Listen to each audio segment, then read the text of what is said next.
मित्रों, जैसा कि हम सभी जानते हैं कि इस मृत्यु लोक में जिसने भी जन्म लिया है उसे एक ना एक दिन मरना ही है। यही दुनिया का सबसे बड़ा सत्य भी है। और मित्रों, आपने गौर भी किया होगा कि हिंदू धर्म में जब भी किसी की मृत्यु हो जाती है, जब उसकी शव यात्रा निकाली जाती है, तो शव के पीछे चल रहे लोग राम नाम सत्य है बोलते हुए चलते हैं। लेकिन मित्रों, क्या आप जानते हैं कि शव यात्रा के दौरान ऐसा क्यों कहा जाता है?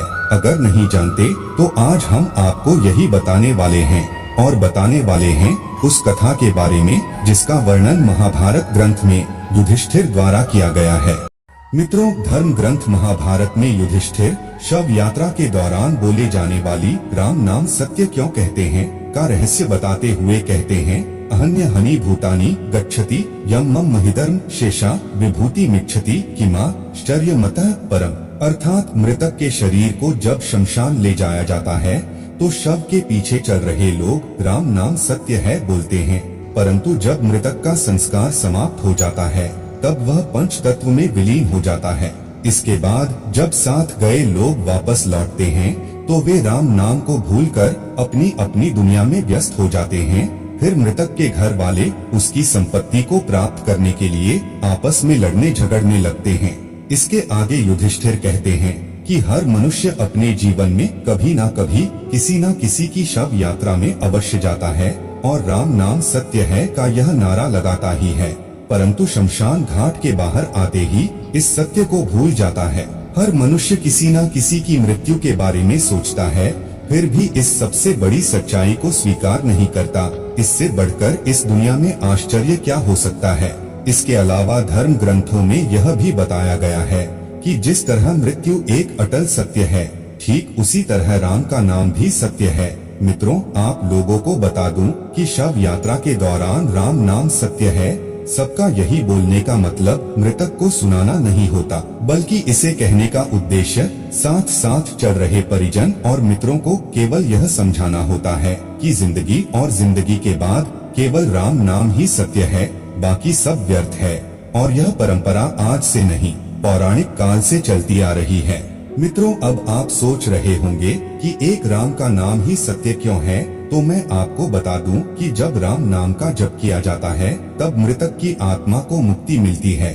ऐसा माना जाता है कि मृतक के अंतिम यात्रा के दौरान राम का नाम बोलने से मृतक जन्म मृत्यु के चक्र से मुक्त हो जाता है और उसको श्री हरि के चरणों में सदा के लिए स्थान मिल जाता है। इसके अलावा यह भी माना जाता है कि इस नाम का जप करने से भगवान के अवतार को छोड़कर जो भी इस दुनिया में आया है वह सब चला जाएगा। इतना ही नहीं, शास्त्रों में बताया गया है कि राम नाम जपने से मनुष्य के मन में बुरे विचारों का आना बंद हो जाता है, जिसके प्रभाव से मनुष्य बुरे कर्म करना छोड़ देता है और सत्मार्ग पर चलने लगता है। इतना ही नहीं, इस मंत्र का जाप करने से मृतक के परिवार वालों को उसे भूलने में भी मदद मिलती है, क्योंकि जब भी किसी परिजन की मृत्यु होती है तो लोग काफी निराश हो जाते हैं। ऐसी स्थिति में राम नाम ही वह मंत्र है जो उनको निराशा से बाहर निकालने में सक्षम है। इन सब के अलावा शिव पुराण की माने तो भगवान शिव भी राम नाम का ही जप किया करते हैं, जबकि वह जानते हैं कि श्री राम भगवान विष्णु के ही अवतार हैं। एक कथा के अनुसार रामायण के रचयिता महर्षि वाल्मीकि जो पहले एक डाकू हुआ करते थे, वह भी राम नाम के जप के बाद ही सत्मार्ग पर चल पड़े थे और फिर राम नाम की कृपा से ही रामायण जैसे धर्म ग्रंथ की रचना कर डाली। मित्रों, इसके अलावा आप सबके लिए यह जानना भी आवश्यक है कि राम शब्द सिर्फ एक नाम नहीं है, बल्कि ये श्री हरि के चरणों में जाने का मार्ग भी है। आपने गौर किया होगा कि अगर मरा शब्द को बार बार लगातार बोला जाए तो बोलने वाले की मुख से अनायास ही राम का उच्चारण होने लगता है।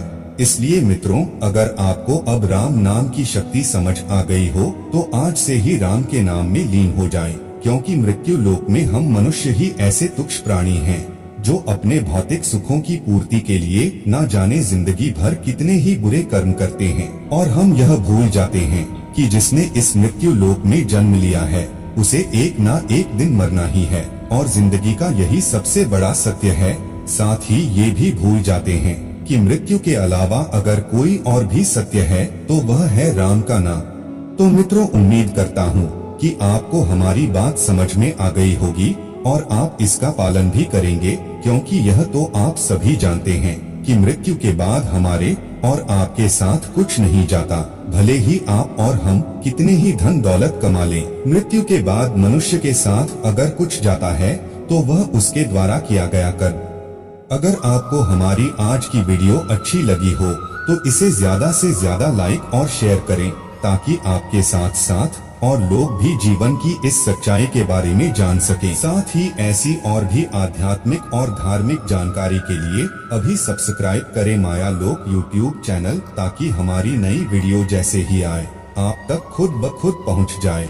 अब इजाजत दें, आपका बहुत बहुत शुक्रिया।